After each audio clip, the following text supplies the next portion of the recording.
Hi guys, তোমরা সবাই কেমন আছো? গাইস দেখো, বাগানে অনেক ফুল ফুটেছে। ফুলগুলি দেখতেও খুব সুন্দর লাগছে। গাইস দেখো, কত বাহারি রকমের ফুল। বাগান ভরে আছে ফুলে, ফুলের সমাহার। ফুলগুলি দেখতে দেখো গাইস, কত সুন্দর। দেখো, এখানে ফুল ছিটবে। কলিটা অনেক বড় হয়ে গেছে।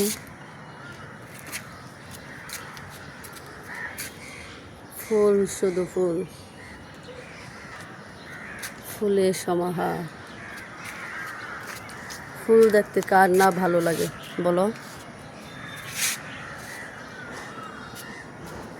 ফুল গাছে বাহারি রকমের ফুল ফুটে আছে, দেখতে অপূর্ব লাগছে। গাইস, ভালো লাগলে লাইক, কমেন্ট, শেয়ার করে দিও প্লিজ গাইস। Okay, by.